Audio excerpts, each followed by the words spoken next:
UFC 317, quick picks, quick predictions. You already know, boys, we are finally back. It's been a long 3 weeks. I've been away. I've been traveling Europe.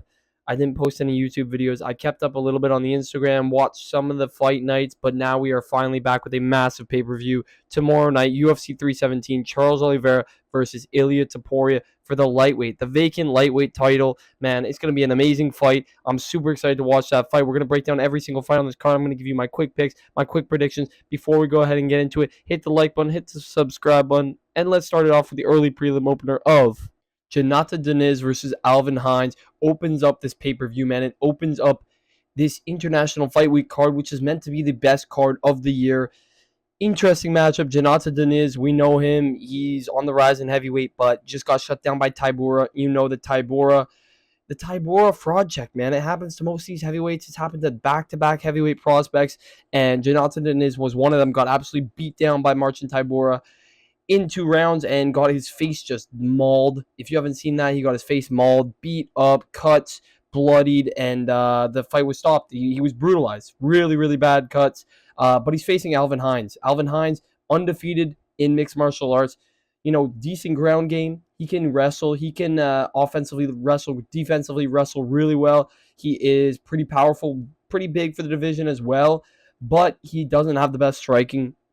His striking defense is lackluster, to say the least, man. I'm going Janata Deniz as my quick pick for this fight, and I just think it's going to be a level difference of UFC level versus, coming into the UFC level, a level of not only short notice, but a level of mixed martial arts where you're gonna see that gap. You're gonna see that gap between the striking of these two men, and it's gonna be very clear that Janata Deniz, the kickboxing world champ, is gonna be very, very, very clearly the better fighter out of the two.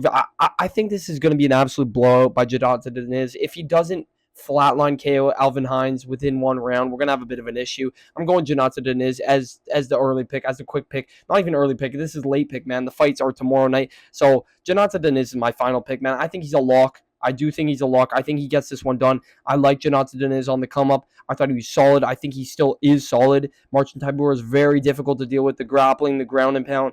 I don't think Alvin Hines can do that. Janata Deniz. Honestly, I don't think Alvin Hines is that kind of guy to mix in that ground and pound and that damage on the ground. Can he get a takedown or two? Maybe. I just don't think he's going to be able to defend himself well on the feet. So I'm going Janata Deniz by round 1 TKO. I think he gets it done early with a flatline KO to open up this pay-per-view. I really do hope it's a massive KO because we're going to need this fight card to be fun, man. International Fight Week. It's not the best pay-per-view, but it is solid. We got Charles Oliveira and Ilia Topuria main event. It is solid. I'm not going to diss it, but we'll move on. I go Janata Deniz, round 1 TKO as my pick, man. We move on to the next fight. Niko Price, Jacob Smith. Jacob Smith comes in as the biggest favorite in UFC history. Absolutely insane. He's a minus 4,000 favorite. Crazy number. But yeah, I'm going Jacob Smith. It's not even close. It's not even a question. Niko Price, few years ago, was TKO'd by Robbie Lawler at the end of his career. 40 years old, got flatline TKO'd in the first round by Robbie Lawler.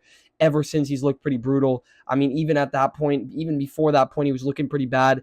I think Niko Price can be decent. He is well-rounded. You can't doubt him being well-rounded. He can find a weird submission here and there, and he can survive tricky positions. He's very tough, a bit too tough for his own good.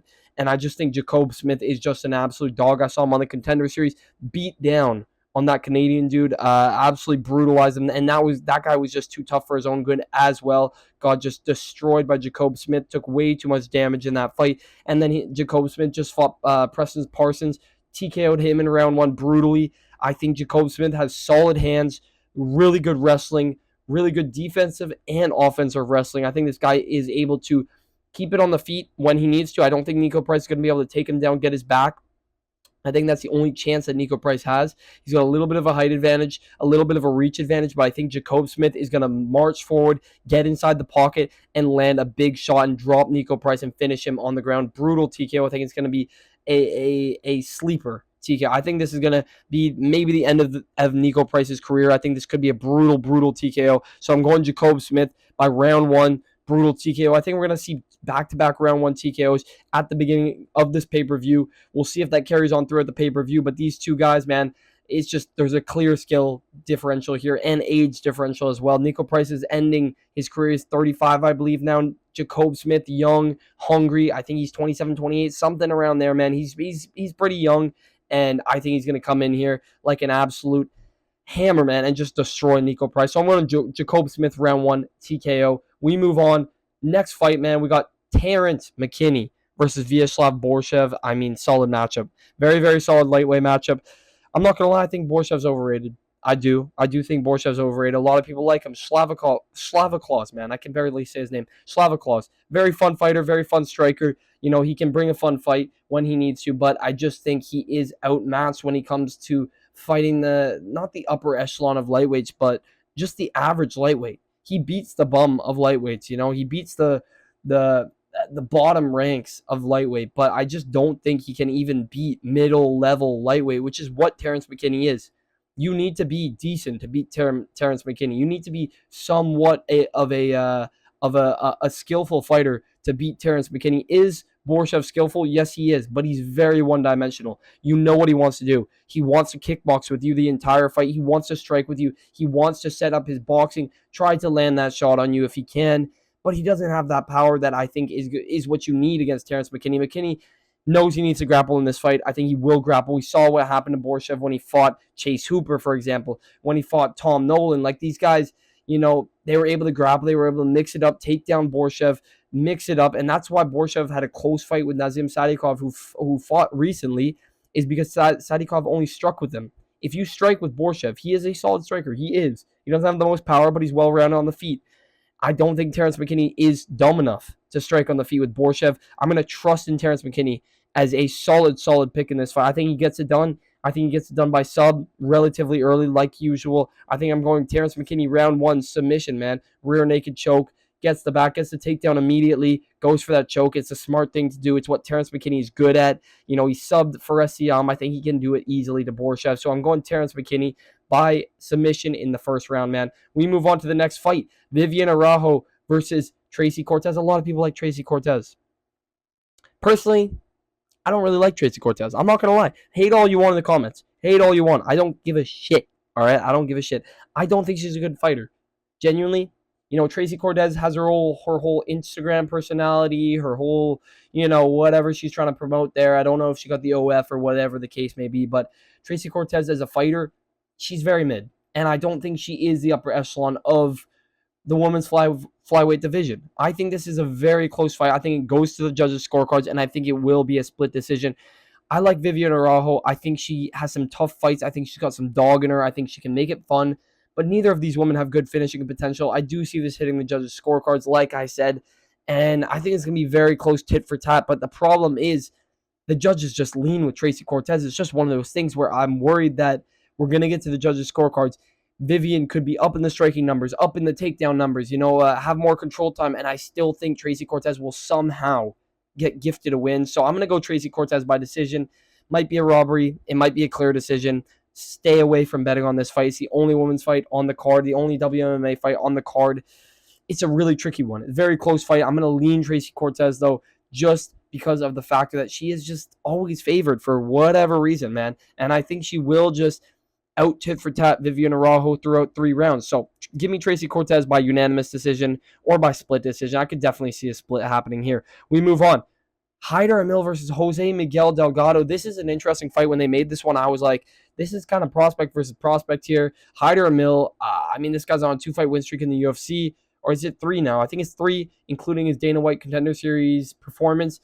He beat down on, was it Jung Young Lee? Yeah, Jung Young Lee. Amazing knockout. Huge combination. Unleashed like 60, 70 punch combination. Just knocked him out on the feet. Completely destroyed him.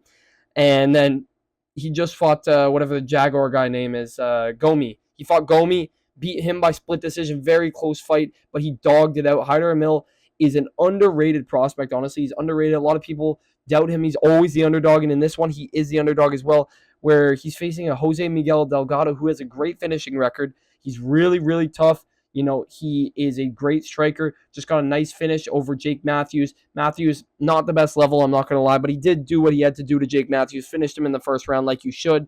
And Miguel Delgado's good. He's got great striking. Solid fighter. I think this is going to be a close fight. You know, we know Hyder Emil's a dog. I think he's a solid dog in this fight as well. And Jose Miguel Delgado, his one loss was by getting walked down, by getting grinded out. I'm going to trust in Hyder Emil to just grind out this fight like he did in his last one against Gomi, who I think Gomi would have a very close fight as well with Delgado. And I think Hyder Emil can dog this one out, honestly. I think he can march forward, throw enough shots, throw enough damage to really offset Miguel Delgado's pace, his timing, his striking. I think Hyder Emil just needs to make it dirty, scrappy, nasty in there like he does in all of his fights. He's like a tornado. You already know it. I think he's gonna make it a mess. And I think he's gonna get this win by decision. I think it's gonna be close, but he's gonna get it done by decision. I think he's just gonna scrap this one out just enough for the judges to give him the rounds. I'm gonna go Hyder Emil by unanimous decision. Shocking that he's always the underdog in every single fight. I mean, I think every fight in the UFC so far he's been the underdog, and he's been cashing. So I'm gonna go Hyder Emil as the dog in this one. We move on to the next fight: Jack Hermansson versus Gregory Rodriguez. Super tough fight to predict. I'm not gonna lie, because God knows what Jack Hermansson's been up to. We never know. This guy just he leaves and does whatever. He leaves and he does whatever. Comes back, gets a win, leaves again, does whatever, comes back, gets a win, leaves, does whatever, comes back, loses. It's like a repetitive cycle. This dude's been around forever. Jack Hermansson's been around forever. It's like he just comes out of his cave one day and he comes back to the UFC and he's back. He is back. I mean, I've yet to see him even in any UFC videos, in any tape or anything. Like, I've yet to see Jack Hermansson. I mean, it's been so long. So there's a lot of question marks here. Gregory Rodriguez, we just saw him get beat by Jared Cannonier in that main event in the Apex. Got beat down, just grinded out. He gassed himself out in the first and the second round. Rodriguez's cardio is a massive question mark. And against Jack Hermansson, I think it's just a huge issue, honestly. Rodriguez is great, got a lot of power, walks you down, marches you down, will throw caution to the wind. But Jack Hermansson is so tough, very durable, cardio like an absolute dog. I mean, this guy is going to scrap it out, and I think Jack Hermansson is going to get this win by decision. It's going to be close. It'll be very close. I'm going to give the first round to Gregory Rodriguez, but I'm going to lean on Jack Hermansson to get round 2 and round 3 comfortably and just utilize his cardio, utilize his well-roundedness, his pace. I think he's going to outpace Gregory Rodriguez, be able to control the pace, and just work him in the second and third round. So I'm going to go Jack Hermansson by decision, unanimous decision, gets that second and third round. And I think Gregory Rodriguez's cardio is his biggest issue. We move on, though, to the main card, opening up the main card. Payton Talbot, man. Payton Talbot's back after that absolute fraud checking by Raoni Barcelos. We know Barcelos is good. We do. He is very good. But there's a lot of question marks now. And Payton Talbot went from a minus 1,000 favorite to a plus 150 underdog here against Felipe Lima, who Felipe Lima is a solid prospect himself. Just finished, who'd he finish? He finished the guy that fought not too long ago. Oh my goodness, the mountain guy. Jeez, I forget his name. The guy who always cheats. He always cheats. Muhammad Naimov. He just finished Muhammad Naimov. Or was it Naimov, or I think he fought the other guy. No. But he finished Muhammad Naimov in his debut. Then just fought, I forget his name.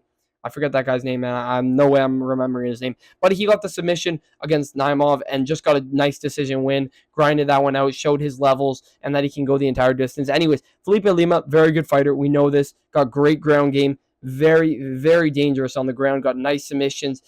And he's an up-and-coming prospect. But also, Payton Talbot, he's just got that one loss from Raoni Barcelos. There's a lot of question marks. We're in Pride Month here. We're in Pride Month. He's been hanging out with Frank Ocean. There's a lot of question marks here, boys. There's a lot of question marks. We're not going to jump, conclusions, say anything like that. But this is a very close fight. A lot of people are leaning Felipe Lima. I do understand that. I do.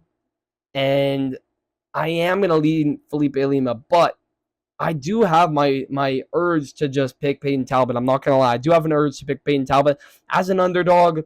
This guy, he's still a nasty striker. If he keeps this on the feet, Felipe Lima's going to have trouble. He's going to have trouble with the range. He's going to have trouble with the distance management from Payton Talbot. His power, his striking is super clean still. But I do think Felipe Lima will get Payton Talbot down. I think he'll get him down early on, grind out that first round, really tire Payton Talbot out, and then just continue that and snowball that throughout the 3 rounds. I think I'm going to go Felipe Lima by decision. It's going to be a close fight.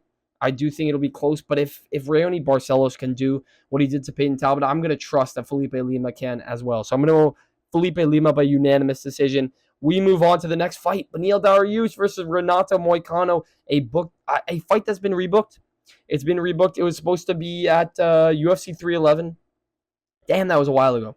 UFC 311, obviously Moicano stepped up on short notice, fought pound for pound number one Islam Makhachev. Respect to Moicano, but he got subbed round one with the Darce choke, put himself in that Darce choke, and got clowned by Paddy Pimblett. I'm not going to lie. But Renato Moicano is still a good fighter. He took that on short notice, fought the pound for pound number one guy.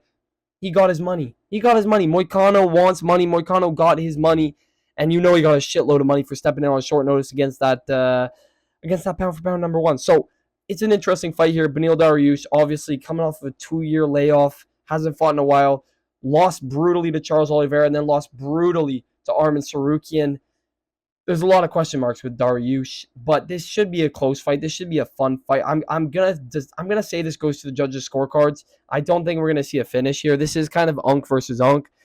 I think Renato Moicano said he's like 19 days younger than Beneil Dariush or something. Both these guys are in their 30s, mid-30s. We're going to see which one can rise to the occasion.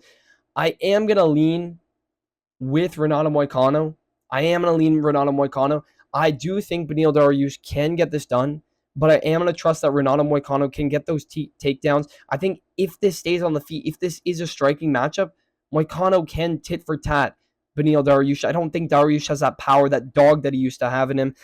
It's been a long time since he's had that, against Ricard Close, against Matus Gamrot. He still had that, and I just don't think he has that kick, that power, that really drive anymore. So I'm going to go Renato Moicano by decision. I think it will be a close fight, but I do think Renato Moicano will just, do more in this fight. I think he'll just do more. Beneil Dariush, obviously, he's just a bit older than Moicano, but the inactivity, the 2 back-to-back losses, they are against the best competition, Charles Oliveira and Arman Tsarukyan, but they were brutal TKO losses. So give me Renato Moicano by unanimous decision, man. We move on to the next fight. Very difficult fight to pick. Brandon Royval versus Joshua Van. Very, very difficult fight to pick. Joshua Van's getting a massive step up in competition here against Brandon Royval. Royval's seen it all. He's fought everybody. He's fought the who's who of flyweight, and now he is gatekeeping the top of flyweight against Joshua Van, who's on the come-up, dangerous prospect, just knocked out Bruno Silva literally one pay-per-view ago. He's stepping in on short notice, replacing, who's Brandon Royval supposed to fight against? Manel Cap. No surprise, Manel Cap pulled out. Whatever. We knew this was going to happen. Joshua Van stepping in like a dog, taking this fight. If he beats Brandon Royval, he will get the title shot. If Royval beats Van, he will get the title shot. This is a title eliminator fight. I do like this. I am excited for this fight. I think it's going to be a scrap. But I got to side with Brandon Royval. I'm sorry. I love Joshua Van. I do hope that Joshua Van wins. But the experience from Royval, the dog from Royval, this guy has been a consistent underdog in every single fight. And this fight is no different. He is an underdog against Joshua Van. He was an underdog against Tatsuro Taira. Underdog against, who was he? Man, who was he against? Oh my goodness. Was it Kai Kara France? I think it was Kai Kara France. This guy's a consistent underdog, man. And he's always doubted by the sports books, and I think he's going to be doubted here as well. I'm gonna take Brandon Royval by decision. I think he's going to do more than Joshua Van. I think he's going to take that first round. Like, Joshua Van always loses that first round. I think Brandon Royval will take that first round, but he will also carry that momentum into the second and third and not let Joshua Van break him down like Van often does. So give me Brandon Royval by unanimous decision, man. We move on to the co-main event, a flyweight matchup, Alessandre Pantoja versus Kai Kara France. Massive matchup, obviously. Alessandre Pantoja, pound for pound, he's one of the best flyweights of all time. It's him, it's DJ, and then it's him. Very, very close, those two. And Pantoja wants to be the best flyweight, and you got to respect it. After Kai Kara France, he's already talking about fighting the winner of what am I saying? The winner of Joshua Van versus Brandon Royval. He's already talking about that, He's talking about these exciting matchups at flyweight that he wants, which is something you don't see champions do. They're not talking about who they want to fight. And you got to respect Pantoja. He's being disrespected on the pound-for-pound list, and I'm taking Pantoja in this fight. I am not disrespecting Pantoja. I think Pantoja gets this done. I think Pantoja does it. the way he should do it. I think he finishes Kai Kara-France. You know, Kai Kara-France is very good. He's very dangerous. A lot of knockouts, good knockout power, but he's very one-dimensional. You know, once you figure out Kai Kara-France's movement, once you figure out his timing, and once you smother him with just non-stop pressure like Brandon Moreno did, like even Amir Albazi, we know Kai Kara-France won that fight, but even Amir Albazi was able to put enough pressure on Kai Kara-France. And Alessandro Pantoja is the pressure guy in flyweight. He is the pressure fighter. He is the guy who pushes forward, who outdogs every single other flyweight. We just saw him do it against Kaya Sakura. He's going to do it against Kai Kara-France. I truly believe it. So give me Alessandro Pantoja by round 3 or round 4 submission. Honestly, I think he's going to get it done by sub. I think he's going to find that neck, and he is going to sub Kai Kara-France. He might find a TKO. Maybe he'll find a ground pound TKO, but I do see him finding that submission. And if not, he will get the decision. But I do think he will finish this fight in a spectacular fashion, man. I think Pantoja is one of the best to do it. I think he's really, really trying to take that spot from DJ, from the GOAT of flyweight. And I think he will get that spot eventually if he keeps fighting the way he's been fighting. So give me Alessandro Pantoja by submission, man. I think he gets it done. I think he's one of the best of all time, if not the best of all time in the future, man. So let's go. We move on to the main event. We just move on to the main event. The absolute banger of a main event. We got Ilia Topuria versus Charles Oliveira. If you don't know, Charles Oliveira is my favorite fighter, man. And this is a tough fight. This is a very, very tough fight. We're looking at a guy that's trying to knock out every single fan favorite in Ilia Topuria versus Charles Oliveira, one of the best lightweights of all time. You know, looking to be that 2-time lightweight champion of the world. Coming off of that win over Michael Chandler, obviously lost to Arman Tsarukyan by a very close split decision, had some tight submission attempts, and his last loss before that was against pound-for-pound number 1 Islam Makhachev. So this is going to be a very interesting fight. The face-offs, the talking back and forth has been interesting, but the talk is over. Tomorrow night we're going to see who's the better man, who is the lightweight champion of the world, and I am going to go with Charles Oliveira. I don't care what anybody says. This is a biased pick. Without a doubt, this is a biased pick, but I am going to go Charles Oliveira. There is a massive amount of disrespect on Charles Oliveira, and Ilia Topuria himself has just disrespected Charles. There is some respect between the two, but Ilia is talking so much that I just truly believe Charles Oliveira will pull off the unstoppable, the unthinkable tomorrow night. I think he will do what everybody expects him not to do, and I think he will finish Ilia Topuria. I think he will find a submission against Ilia Topuria in the 3rd round by rear naked choke. I think he's going to choke out Ilia Topuria in the 3rd round in spectacular fashion. I think it's going to be an absolute shocker. Now, you know, people are going to call me crazy. Everybody's taking Ilia Topuria 1st round KO. I don't give a shit. Charles Oliveira in the 1st round, when he gets dropped, when he gets taken down, he's been dropped in every single one of his fights. And almost every single one of those fights he has won, besides against Islam Makhachev. He wasn't dropped against Arman Tsarukyan. He was only dropped against Islam Makhachev, and he lost that fight by submission because Islam chased him into his guard. Is Ilia Topuria going to chase Charles Oliveira into his guard? That is the real question. Ilia's got an amazing ground game. He loves to go for submissions. He can find submissions. He has. But Charles Oliveira is so much better off of his back, so much better on the ground than Ilia Topuria. Islam Makhachev was a different level. The dude is jacked, massive for lightweight. Charles Oliveira is massive for lightweight as it is. And the size discrepancy between Charles and Ilia Topuria is pretty evident.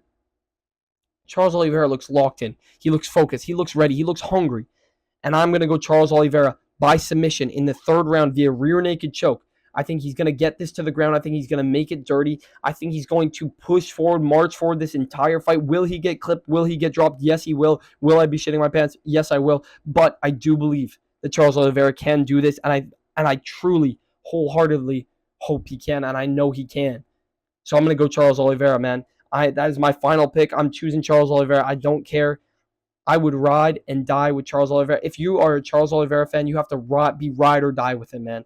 You are not going to pick Ilia Topuria and then still be a Charles Oliveira fan. It's not working, man. You are either ride or die, okay? That is it. That is all it is. I'm picking Charles Oliveira. Let's go, man. I'm hyped for UFC 317. If you guys did enjoy the video, hit the like button, hit the subscribe button, drop it down in the comments what you guys think about this card, who you guys are picking in the main event, and I will catch you boys in the next one. See you.